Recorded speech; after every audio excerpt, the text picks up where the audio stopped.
Di antara kekeliruan di dalam sholat mengangkat kaki dalam sujud. Nah, kalau ingin sampun nggih. Jadi pada saat sujud hendaknya kaki, yakni atrofil kudamain, ujung jari jemari kaki itu nempel ke lantai, atau dalam bahasa Jawanya madal. Bahasa Indonesianya apa ini madal itu? Menekan ya. Jadi nempel ke lantai, menekan. Maka Bapak Ibu pada saat sholat kakinya jangan pada saat sujud kaki tidak diangkat. Begitu sujud dengkulnya atau nyun sewu lututnya niku bertumpu pada lantai, tetapi malah telapak kakinya jengat. Bahasa Jawanya jengat ya. Apa namanya?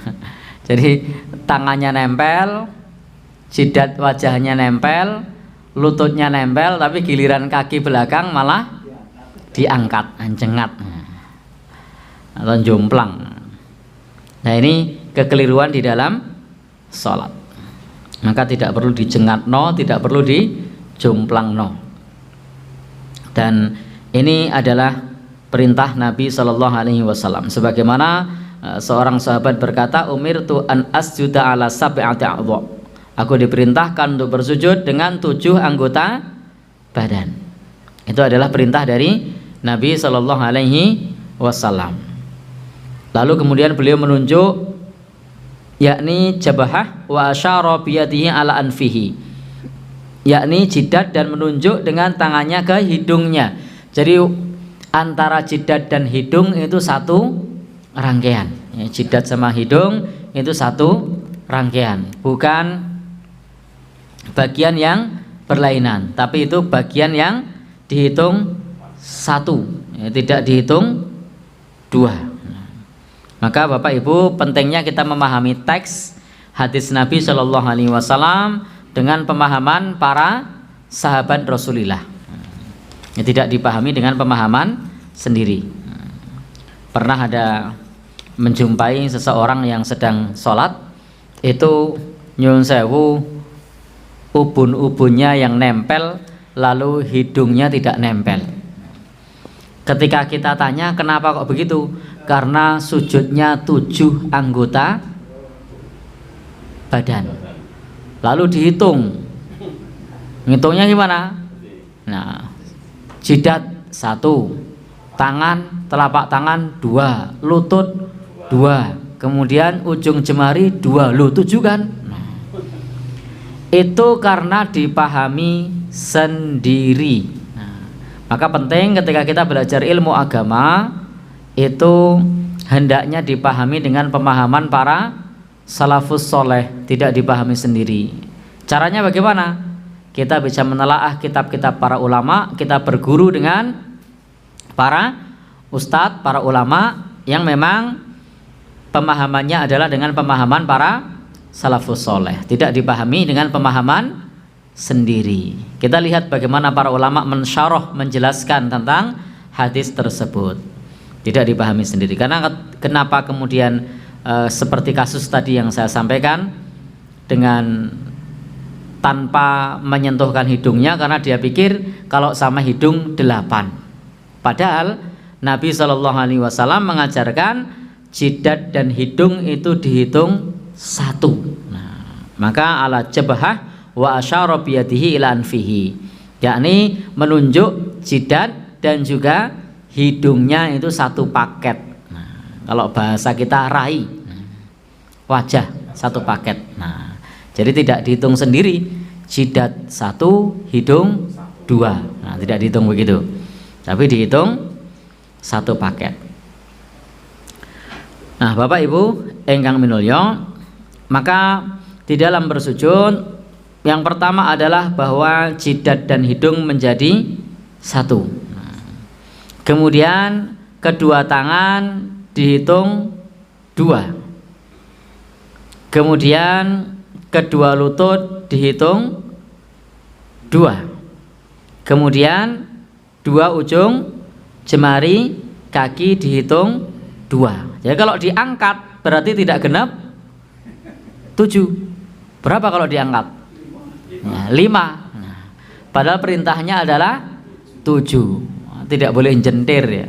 Jadi dalam bahasa Jawa ini memang unik, ada istilah cengat, jomplang, jentir. Nah, untuk menyebut satu istilah ketika kita mengangkat kaki pada saat sujud. Jadi pada saat sujud tidak perlu diangkat kakinya, tapi ditempelkan ke lantai madal dengan menekan. Jadi tidak diangkat. Nah, Bapak Ibu yang berbahagia yang dirahmati oleh Allah Subhanahu wa taala, para ulama sudah sepakat ala masyru'iyatis sujud ala hadhil a'dha as-sab'ah.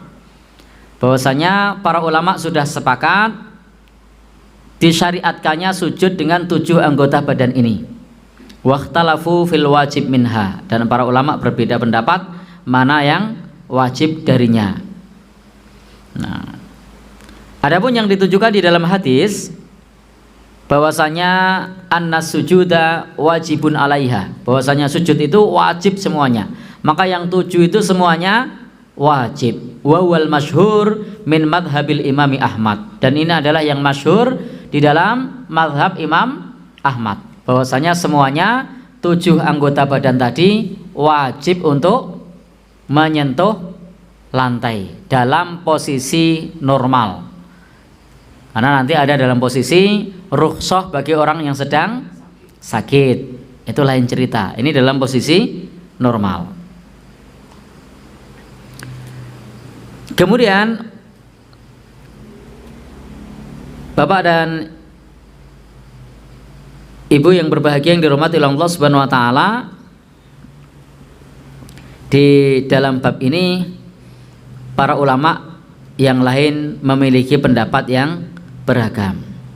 Contoh di sini disebutkan di kitab ini wa yara ba'dul ulama, sebagian ulama menyebutkan yang wajib adalah jidat, yang lainnya sunnah.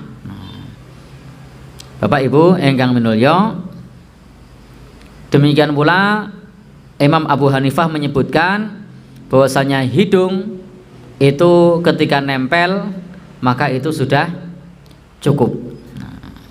Artinya Bapak Ibu, ini adalah keragaman pandangan para ulama. Wassahih, dan yang sahih, wassahihul qaulul awal, yang sahih adalah pendapat yang pertama, bahwasanya sujud itu 7 anggota badan wajib. Itu 7 anggota badan itu wajib.